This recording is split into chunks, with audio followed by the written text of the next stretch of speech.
She's written somewhere near to 120 articles, including her most recent Central Asia's Oil and Gas Reserves, To Whom Do They Matter? And that came out in 2010. She frequently testimony before the U.S. Congress on security and cooperation issues, most recently in Kyrgyzstan, and she's been a consultant at the U.S. Departments of State and Defense, OSCE, various oil and mineral companies, and so forth. And she appears on a regular basis on public television and CNN. She's a genuine public intellectual, I have to say. So please join me in welcoming Martha Olcott.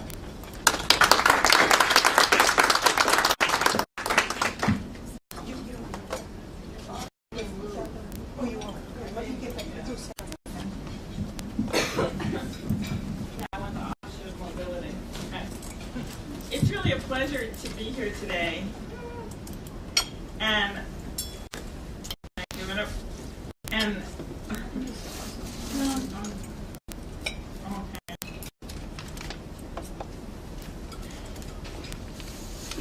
okay. Oh wait, this is a different format. Let me see. This is the old version of Word. You show.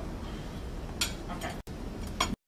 I'm delighted to be here today. I'm pleased to be your luncheon speaker. I listened with interest in all those wonderful presentations this morning, and I feel like I have a formidable task in front of me. I want in the next 35 to 40 minutes go through these slides and introduce what I think are some of the major security challenges in Central Asia.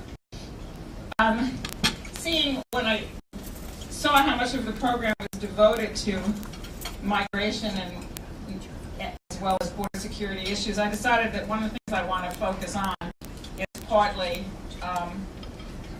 bring up some things about migration and the whole challenges of youth in Central Asia. I promised I would begin with a map because, yeah, yeah, no, I know there are lots. There are other maps in the presentation. I want to talk in this presentation about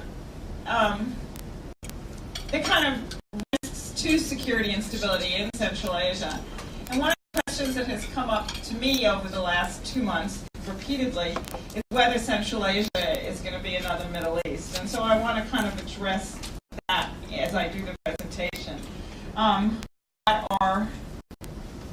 What is the risk of contagion in this global environment, this global media environment, and is it even appropriate to think about Central Asia in those ways?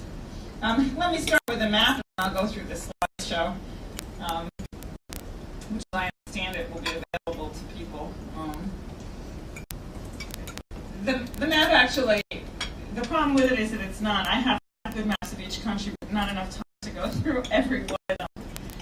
This gives you a feel for the region and the interconnectedness of the region, and let me just point out a few things that are really important in the talk as we move forward while I have the map up, because I'm not technologically sophisticated enough to keep going back and forth in the slideshow to and from the map. This map actually gives you a feel for the Fergana Valley as a three-country valley that we talked about this morning. You know, this is Tajikistan's part, this is Kyrgyzstan's part, this is Uzbekistan's part. It also gives you, unfortunately, this map doesn't have the transport put on top of it.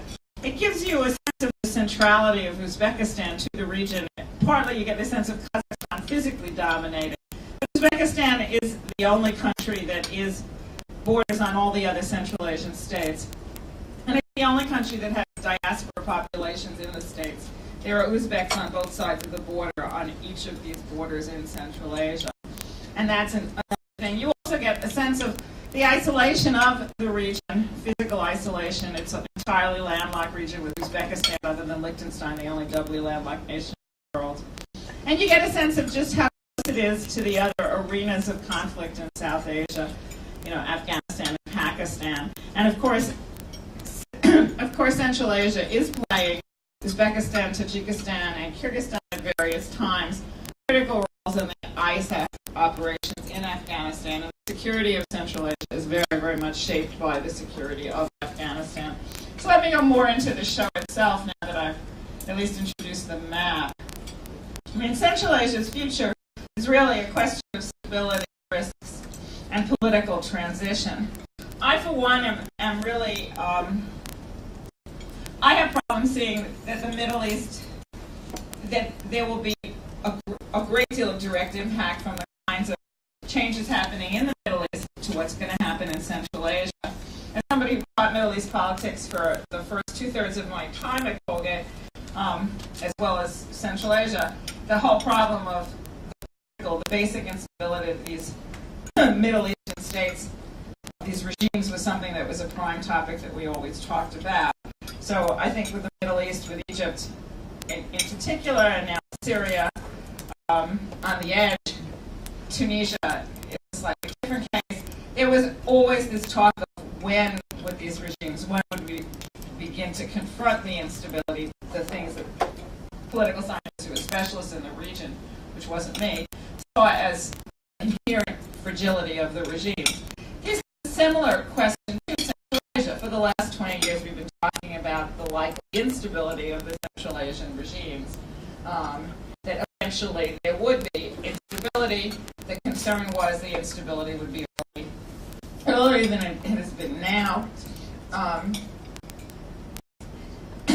And these three pictures are, I mean, first is a picture of Astana, which is sort of the Central Asia of tomorrow, with Ashgabat also being a feature of the Central Asia of tomorrow, with a whole different concept of how you organize the city. The second picture is of women crossing to Uzbekistan after the fighting in Ocean in June 2010. And the third, I had to ask, these slides were done by my assistant, who's very gifted at slide. And the third picture she had to identify for me. I knew it was Kyrgyzstan, but I thought it was during a protest movement. This is actually Kyrgyzstan during an election rally in June of 2010. So these are Kyrgyz at peace and not Kyrgyz at war. You know, and because I put things in that give you a feel for how young these countries are, what it's like. She's been to Central Asia several times in the last 2 years as well. I do think that Central Asia faces challenges of political transition. And that's what I'm going to talk about first.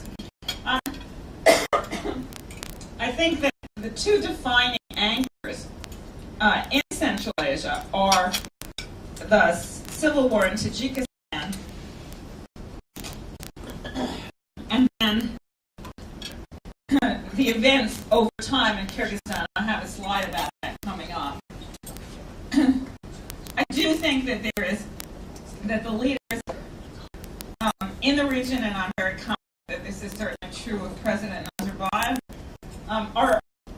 are concerned about what they saw in the Middle East, not because of contagion that the Central Asians are going to begin to Twitter away, which they do in a lot of other countries. The Kazakhs and Kyrgyz Twitter, and electronic media is very important in both those countries. And in Uzbekistan, I can talk about that if people are interested later on. But I think the lesson really for the Middle East is one of getting leaders to ask the question, what is staying in power too long? You know, these leaders have been in power, you'll see the most, they've been in power 21 or 22 years. In the Middle East, they were in power almost another 10. And the people themselves are older. I guess, Diana, when she put the slides together to show you the befores and afters of these people so that you have some sense of them aging and of the potential fragility coming. As I said, there are two issues that are defining in Central Asia about stability. The first is the Tajik Civil War, that people remember just how violent that civil war was, how many people got displaced in it, how many people died in it. And that still shapes, that's the thing that I think is a big damper, potentially, on potential civil unrest, large-scale civil unrest in Central Asia.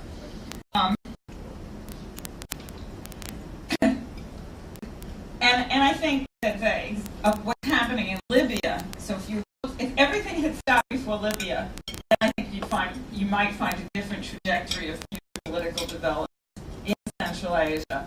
But what Libya has done is remind everybody of the Tajik Civil War. It's really reminded everybody of what can happen in especially former tribal societies,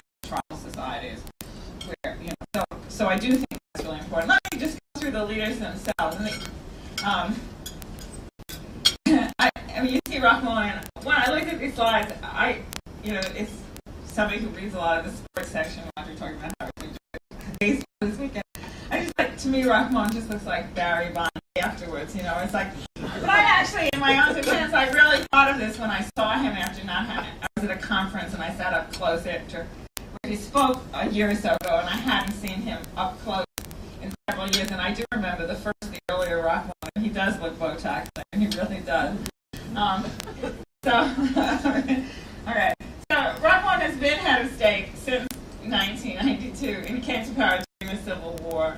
And he's becoming increasingly more unpopular. We can talk about terrorist attacks in Tajikistan towards the end.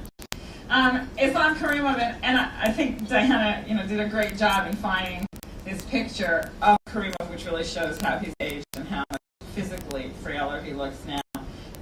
Not just as he looked 20 years ago, but he does now look like an old and an ill man. I don't know how ill he is. He has a very full schedule and huge working days.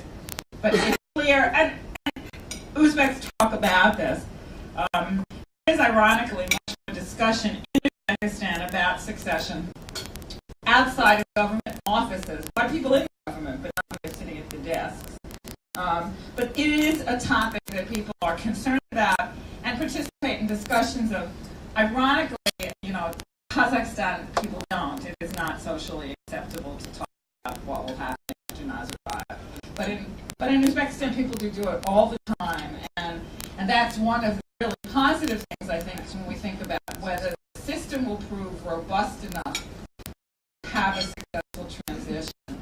And it's interesting that policymakers in Kazakhstan or advisors to policymakers in Kazakhstan that I'm friends with talk about how they see the government in Uzbekistan as much more institutionalized. That there is a power elite, there is a large, diverse elite, even though it is not politically empowered.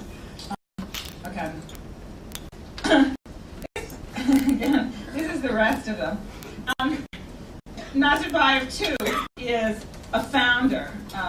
These three men, one who came to power a year after independence, Nazarbayev, and Karimov, really are associated with national independence. And when we talk about stability of regimes, I think that's very, very important. These are Nazarbayev's now for his taken the title Elbas, head of the nation, and he is much more.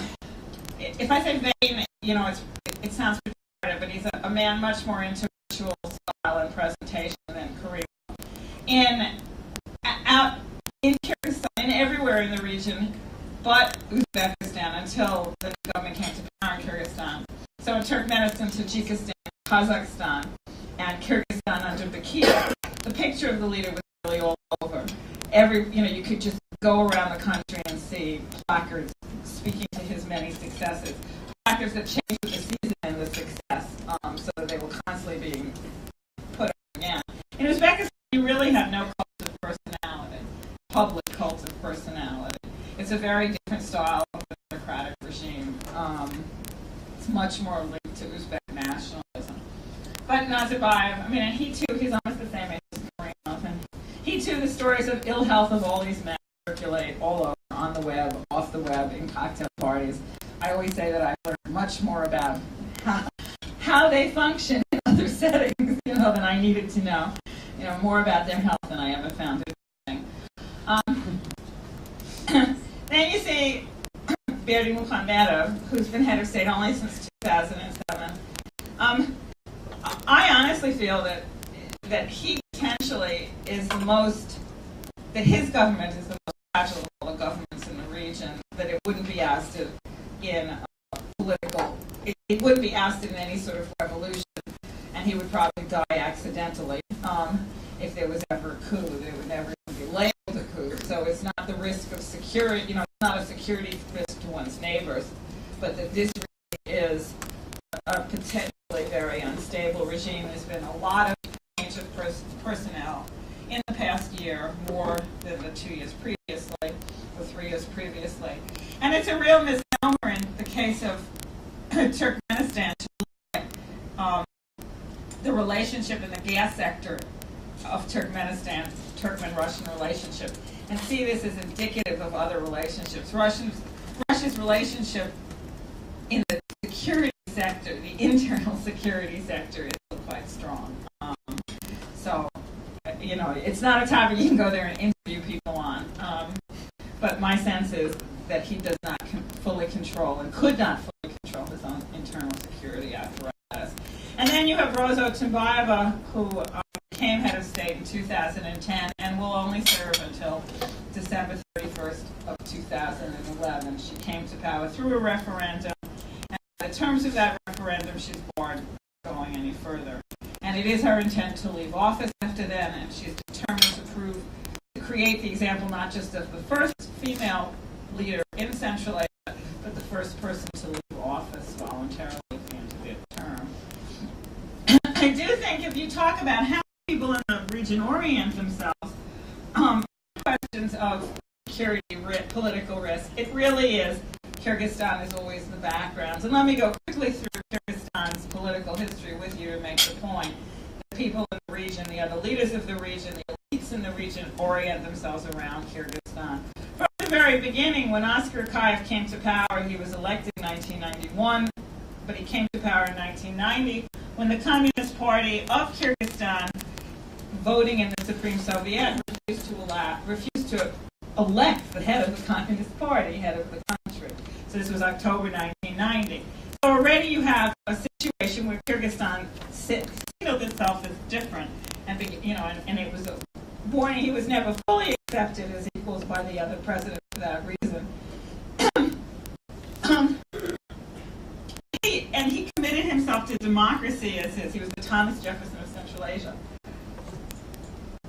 but began to fall out with strong political rivals. And while still being Thomas Jefferson, he did participate in, his former vice president and main political rival, Felix Kulov, was jailed under Akayev, and several other people were jailed.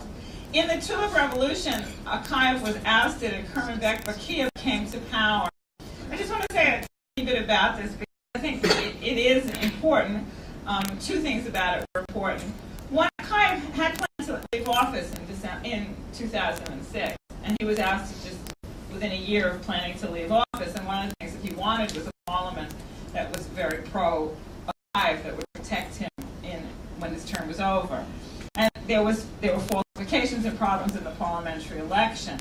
And Bakiyev, with a group of other people who became the people that made the 2010 revolution, came to power at this point.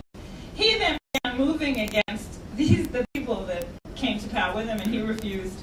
There's a whole history people want about the efforts to create a parliamentary republic even then. This was supposed to be a parliamentary presidential republic in 2006 and 2007. And he became more unpopular. He began arresting the people, like these people on this slide, like Tekiraya, who the Constitution actually was. He began arresting them and angering them. And as the protests grew, and actually the protests got worse throughout 2010 when the utility prices went up. So yes, his family was corrupt, but it really was a rise in utility prices and the rise in cell phone rates, which his son helped control, that got the population on the street. And again, everybody who made the revolution, the first revolution in 2005, made the revolution in 2010 against Bakiyev. And as Bakiyev had declared himself head of state, in this case, Otunbayeva declared herself head of state. The three messages here really are that Kyrgyzstan in 2005 ousting a leader made the whole region nervous about democratization. Kyrgyzstan ousting a leader in 2010, and then the Osh riots at the end of 2 months later in June have made everybody nervous about interethnic conflict and the risks of that, and that'll be the point that I conclude on in about 10 more minutes. So this model in the middle of Central Asia is much more powerful for shaping people's understanding of security anything that's going on in other parts of the world. I want to talk about the risks of youth and unemployment and underemployment, and that's really why I want to bring in migration as I go through. Economy, and I'm going through these quickly because there's not much time and because you can get access to them. The thing that's really important is that, honestly, the economy of Kazakhstan dwarfs everything else in the region. It is, well, they say they're not a Central Asian state. You know, they are a Eurasian state, and this picture actually makes that pretty clear, that they function at a different level than everybody else. He had vowed that he was going to be one of the 50 most developed economies. He's the 51st.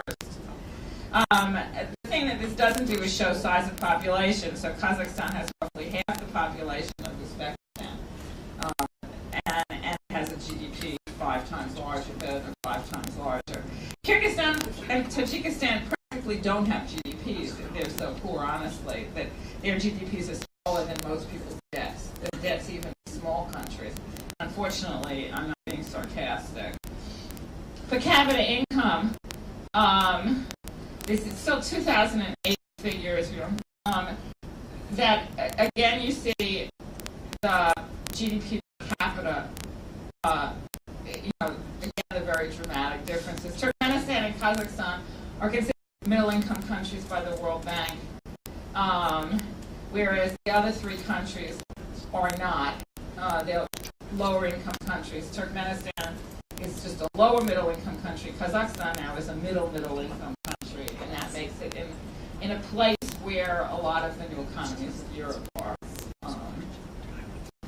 Percentage of population living below the poverty line here too.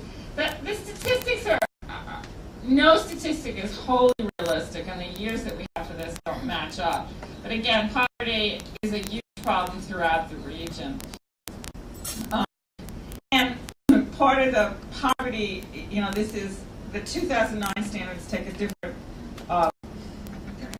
The 2009 standards for measuring poverty are different than those earlier because it went from $3 a day to $1 a day. For $1 a day to $3 a day, which was to earn. Okay, corruption, graft and corruption. This is one of the things that fuels popular dissatisfaction, especially of small business owners, small farmers with private plots, anybody engaging in commerce, import and export. And you see here that the Central Asian corruption, these are from the World Bank, enterprise studies, that everything from Ukraine over is pretty high, and then when you really peek out, it's Tajikistan. So it's Ukraine, Kazakhstan, the Russian Federation, Kyrgyzstan, Uzbekistan, and Tajikistan. But there are, all of them stick out. Okay, risks. I'm going through a huge amount of material, so we'll have some time. I'm going to talk about the environmental, energy, water nexus. Most of the security, the 2 kind of models of insecurity in Central Asia, cross-border insecurity. One relates to Islamic terrorism, one relates to, wars defending ethnic minorities, and Roger Kangas made reference to it, the tension between Uzbekistan and Tajikistan on the building of the Rogan Dam on the Baksh River, and I have some more maps coming up to show this to you more clearly. Okay, the absence of, in an area in which sources of energy is so abundant, there are acute shortages of electricity. This was also an area that was 100%, it wasn't 100%, but it was better than 95% electrified in the Soviet period. This map, which is a Google Earth map, shows you Central Asia. It's part of the areas that have no lights in the middle. It's like that speaks to. It's also much less densely populated in the middle of Kazakhstan, but there is really, in winter in Tajikistan and Kyrgyzstan, there are routinely only 3 to 5 hours a day of electricity. So this is really an acute problem. Okay, there are more maps. Okay, so I transferred the slide on. I'm really sorry. This is the slide that had the water and the maps of the water and the electricity. When I transferred it, I screwed it up in the other slideshow. Okay, I'll have to do it this way. There is in Central Asia an integrated water and electricity grid system. There was 3 clicks on that other slide, and it didn't transfer right. The water, what Central Asia has is the headwaters of the Amu Darya and Sir Darya water system. The Amu Darya, the Sir Darya is up here through Kyrgyzstan. The Amu Darya is down here through Tajikistan. That the way the Soviet Union functioned, and anybody who wants can get the slide from me, the way the Soviet Union functioned was hydroelectric power in Kyrgyzstan and Tajikistan was constructed in a way that produced water for irrigation downstream for the cotton industry in the spring, summer, and fall. And these giant hydroelectric stations, which began to be built in the 1970s, they always had hydroelectric power, but they began building a series of hydroelectric stations, including 4 that were not completed before the end of the Soviet Union. 2 in Kyrgyzstan, the Kambarata hydroelectric stations, 2 in Tajikistan, the Rogun and Santuda hydroelectric stations. They were being built not to create, they expected to export some hydroelectric power from Kyrgyzstan in particular. They were being built to allow them to double at least the amount of land under cotton cultivation. So hydroelectric power was done and was the positive benefit of irrigating agricultural lands. And the winter hydroelectric, and in the winter electricity is generated by gas from Uzbekistan, and Uzbekistan's gas created the hydroelectricity for the whole region in the winter. And again on that slide, that proving my capacity is so bad, that was the grid. There was a single grid for the entire region up until November of 2009. There's still a single, I mean, the system could be restored back to a single grid if you wanted. By a single grid, I mean it was a relay system that allowed for management of electricity, surplus and deficit electricity for all of southern Kazakhstan and the rest of Central Asia. So it was a single system for managing this electricity. The fight, now the clicks, this is just like beyond my tech, show the 2 that produce water and now the oil and gas. Now the 3 in blue, in red are the ones with oil and gas. The water management system in Central Asia was managed, as Roger said, from the downstream people. The headquarters were in Tashkent. And it's millions of miles of irrigation ditches, too. It's the water system. It's not, some big rivers. It really is an irrigation system to support all of agriculture in the region.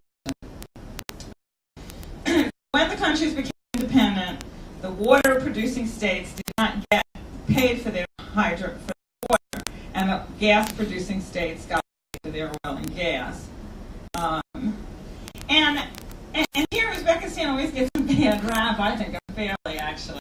You see Uzbekistan, this is the oil and gas pyramid, and this shows Uzbekistan has very little gas reserves by comparison to Turkmenistan. Turkmenistan is up here, and Uzbekistan is down here. But today, Uzbekistan and Turkmenistan produce virtually as much gas, one as the other. So gas is, because of Uzbekistan is using up its reserves. But gas is the mainstay of the Uzbek national budget at this point, and it's maintaining the social welfare net. And of course, Turkmenistan is, gas is a mainstay of their budget too. There are obviously 2 sides of the story, and it's very easy to get angry if you're sitting in the dark. And that really was the case with the Central Asians, the upstream users.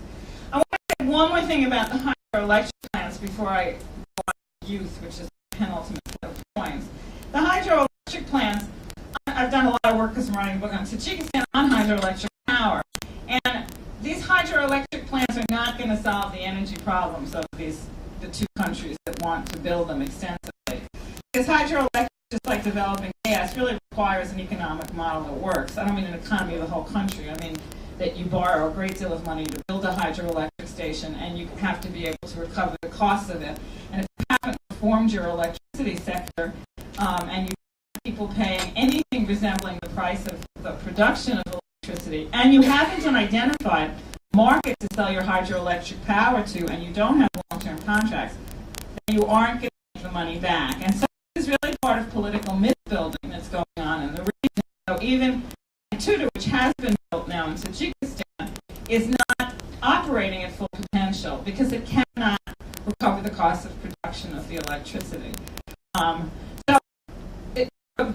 Electricity is no different than gas. You can't develop hydroelectric power unless you've already identified a market. Oil is the only one of these resources that is different. It has a real global market. You will always find somebody to buy your oil eventually, even if not the first day. You can store it.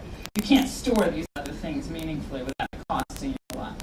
Okay, so now I've told you about hydroelectric power. I'll tell you about youth quickly and terrorism. Youth. And this really is a slide that parallels.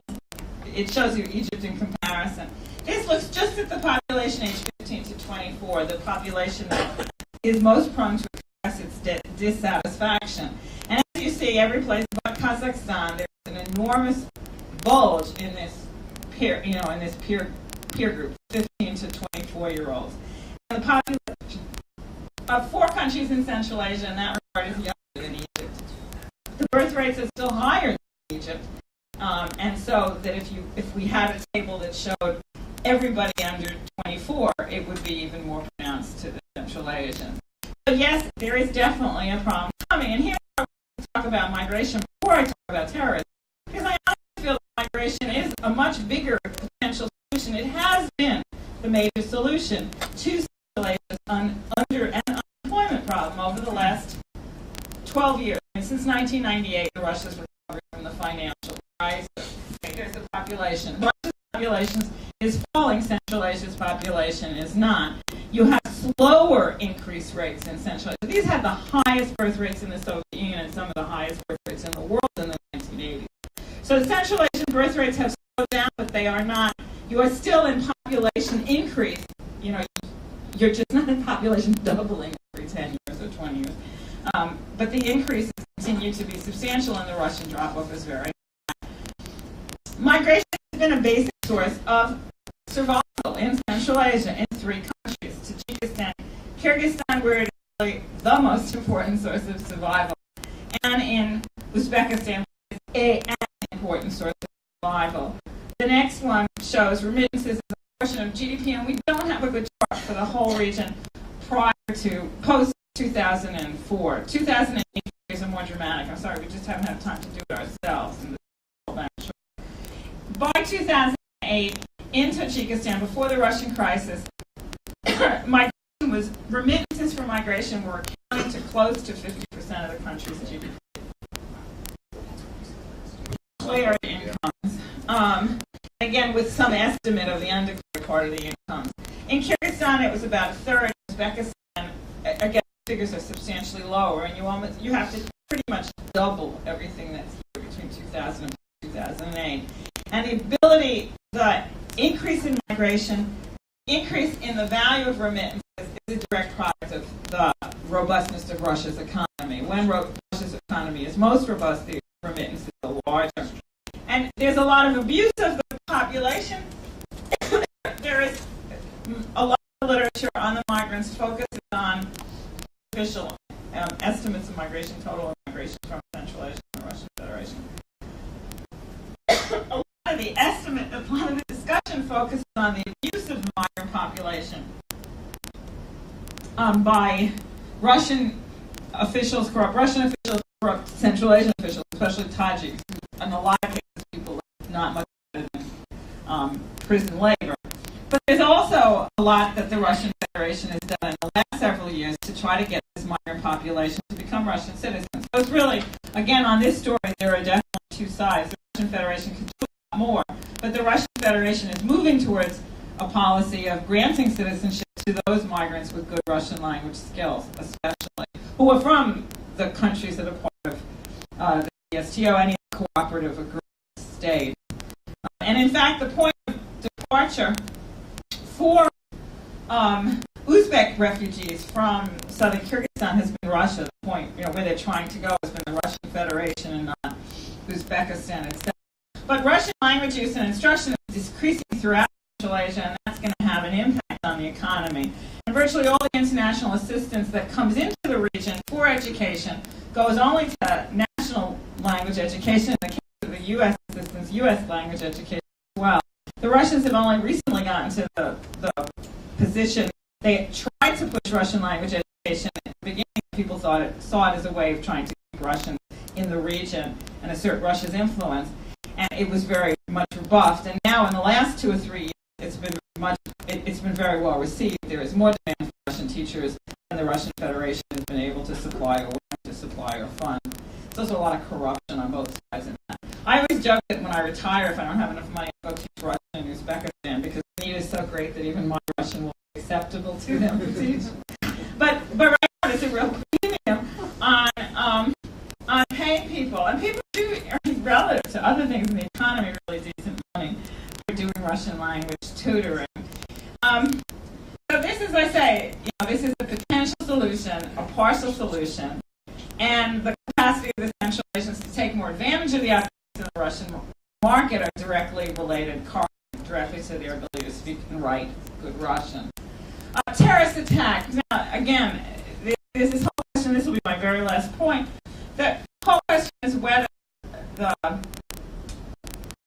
what has been stabilizing and what has been destabilizing. And with some of the foreign assistance, you can say that that's been destabilizing as well as stabilizing. I'm talking about USA, just in general, foreign assistance to these countries. And the same thing with the ISAF mission in Afghanistan. I mean, originally this was something that all the Central Asians were all very, very keen on. And now, with time, and from 2002 and 2003 through 2006 or through about 2006, they really saw this as only increasing the stability of their area. But now, in the past couple of years, there's a lot more concern that continued instability in the region and the question of what the terms of exit will be of NATO from the area, whether they will be a country which is able to secure its inside the country pretty okay, but not able to control the export of instability from Afghanistan. From that point on, there has been a much greater concern in the region and more increase in terrorist acts in the region. In 2009, there were 9 terrorist attacks in Tajikistan alone, and there have been several in 2010, smaller ones. In 2010, there were about the same number. In 2011, they have been smaller so far. And this is one of the biggest concerns having to do with the situation in Kyrgyzstan and the prospect of unrest that Roger alluded to.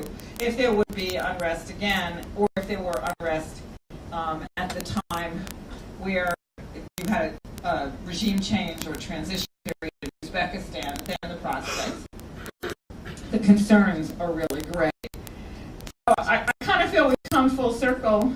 Here's the incidents, a list of the terrorist attacks.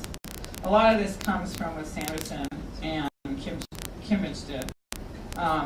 So now we've come full circle. We had ethnic violence in 1990, and then in 2010, in the exact same place, we had ethnic violence that was 10 times worse. So really, we have a situation, I think, where the future is unclear, and where, yes, I'm happy to talk about religion and questions, where religious dynamism in the region is much greater, but where I would say 20 years in, the risks of instability really have to do with classic risks of instability.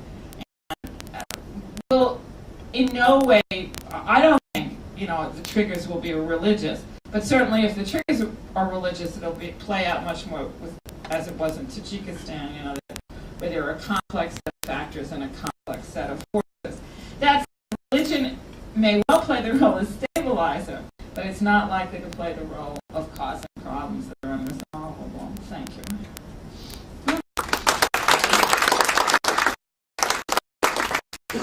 I'm sorry about that slide. It didn't work. Huh? Wait. Oh, you wanted the map up? I'll get it back up. Can I get it back up?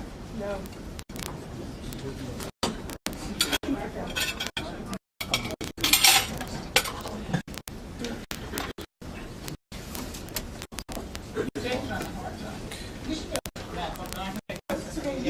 go ahead and ask. Yeah, the rest is centralized. Yeah. Martha, do you want to just handle? Sure.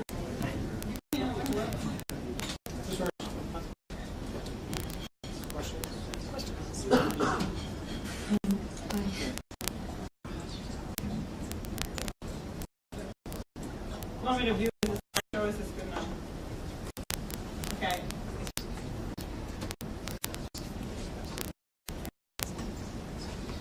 As you mentioned, Russian language instruction is decreasing in situation. As I know, the Chinese language instruction is decreasing in situation in recent years. And if we can say 5 years ago that Central Asian states have not become too nervous about China's increasing presence in Central Asia, do you think this is still the case now? Do you think there is fear among Central Asian people that China could become too ambitious about taking advantage of their resources or even taking their land? And if there is such a fear, do you think this can affect Central Asian leaders' foreign policy in the foreseeable future? Okay. First, I mean, there's been a significant increase in Chinese language instruction, but it's insignificant.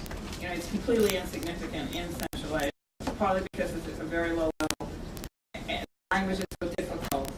And what China has done that is much more effective is begin giving scholarships to Central Asian students to go study in China, and those kids are beginning to come back, people who get 5 and 10 years of education in China, and that, I think, long-term may affect public attitudes towards China, and these become people who are pro-Chinese who become likely to hold government jobs that require knowledge of Chinese. So that's just like a kind of correction.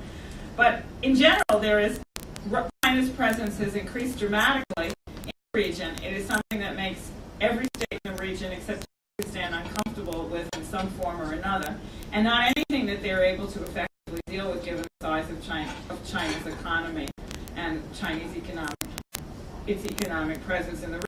China now owns 2/3 of the onshore oil and gas reserves in Kazakhstan that are owned by foreigners. This is onshore. Offshore reserves are much bigger, so they're not the majority foreign holder in Kazakhstan yet. But they now just agreed to rebuild the railroad for Kazakhstan. China's economic engagement in Central Asia dwarfs all the international financial institutions collectively. They spend more money in the region every single year than all the IFIs, Asian Development Bank, EBRD, IMF, and World Bank collectively. There is no way that people can compete with it. The Chinese terms are relatively good. Oftentimes, they're very good for the leaders. In Roger's case about the roles in China, I mean, Chinese engagement in parts of Central Asia is a major source of corruption. It engages in, it allows for a whole host of Chinese traders or Chinese contractors. It's not the Chinese government that's doing it, but the Chinese government isn't punishing it either. So Chinese contractors are often a source of corruption in the area, making it even more attractive to certain states to take Chinese assistance money. The biggest test will come, and the thing that I think is most significant, is China's development of the South Yolatan field in Turkmenistan. That is the largest. It's put together a $9.3 or $9.6 billion consortium that doesn't include a Western or a major international oil company. And this is one of the largest undeveloped gas fields, one of the 2 or 3 in the world. It's technically difficult. And the argument that has always been made by the international oil companies is that you cannot do it technically a very, very difficult field without their participation. If China succeeds at this, working with the service companies that are going to buy technology, it's a multinational consortium. It just doesn't include a Western, multinational firm. If they succeed, they will revolutionize the oil and gas industry globally. Revolutionize it, because then they will demonstrate the capacity to go into places where everybody thought you have to bring a Western major in. And we'll know this in about 2 years. So yes, China is, in a sense, unstoppable in Central Asia. There's the concern in Kyrgyzstan and Kazakhstan, some talk about it in Tajikistan, of the in-migration of Chinese farmers. I mean, historically, the Central Asians, at least the Kazakhs and Kyrgyz partly accepted Russian rule in order to avoid Chinese domination. So in the cultural mythology, the role of China has been much more negative. But the role of the Chinese economy, China is just an unstoppable force in Central Asia. And the question is, do you react positively to an unstoppable force and try to redefine it to your own benefit, which is what the Kazakhs do, or you just accept it like the Tajiks do and try to benefit from it personally? But yeah, should in 10 more years you have this kind of meeting, you wouldn't think of having it without discussing China as one of the central foci.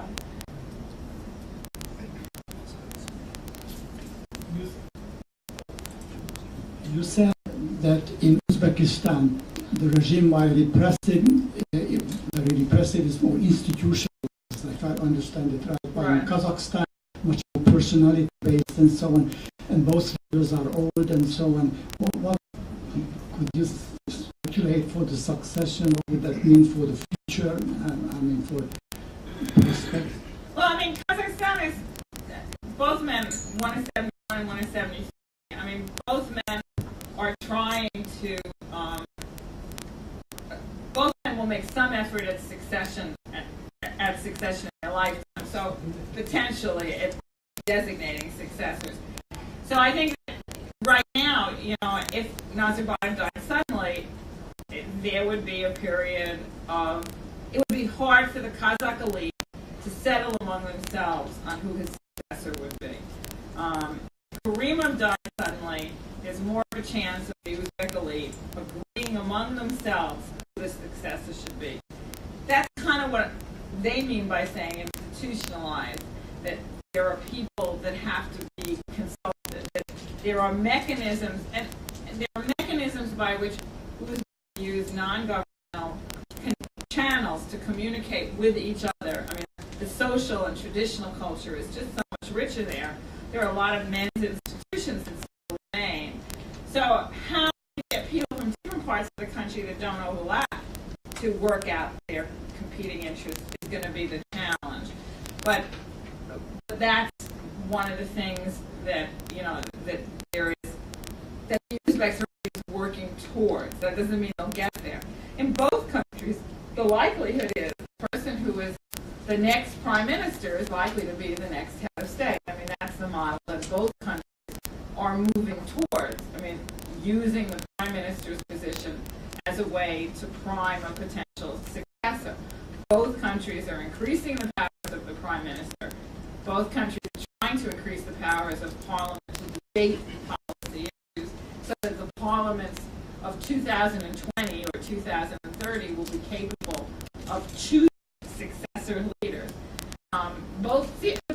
It's fermented to the Communist Party. The communist system was much more participatory than many of these dictatorships have been since the communist rule has fallen. The communist elite consulted at a certain level of communists consulted with other communists. You didn't have a general secretary just telling his kid was going to succeed him. So that's kind of what they're trying to reinvigorate. Krimov's even gone as far as creating 3 parties with different economic interests, trying to get people to articulate economic interests to each other and find common economic interests. In a talk I did recently, I think the hardest thing to do is to take an authoritarian system and make it semi-authoritarian, which is precisely what Krimov's trying to do. He's not trying to make it democratic, but he's trying to make it semi-authoritarian, getting people at a certain level involved in decision making. No, it's messy. It's not clear that this is going to work. Nazarbayev has an op-ed in today's Washington Post telling us all that Kazakhstan is on the road. It's going to get there slowly, but it's on the road. But this is really the challenge, how you reinstitutionalize the kind of institutional mechanisms you have. Even Stalin managed to succeeded. They managed to go with his death. But it's going to be a challenge because of the wealth that's involved. It's not just power, it's wealth. Thanks so much. Is there something that the Central Asian states can and do agree on, sort of institutionally or with regard to regional issues? If if you look at the history of CSTO, and then they're joining clubs together, then getting out and joining again, and then not really resolving problems as so much taking out their individual positions when it comes to any kind of problems. Is there something that could bind Central Asian states as a collective group, not maybe formally? No, I don't think but some issue. I don't think there is. I mean, I think increasingly it doesn't make sense to look at it as a region. I think that, the water management issues in the Sir Daya have been managed much better than the water management issues in the Amu Daya. It is, so it's like, yes, on issue basis, people can manage some of the questions, but the Tajiks hate the Uzbeks because the Tajiks, the example today of Ararat, Tajikistan is another country that has an object in a foreign country on their money. It has the burial place of Samaniyas on Tajik money, his mausoleum in Bukhara. It asserts their right to rule Central Asia. The Tajiks would go to war with the Uzbeks. They have not had a precedent yet, the competition, a reason yet to do it. But theoretically, they're stupid enough to think that they can beat the Uzbek army.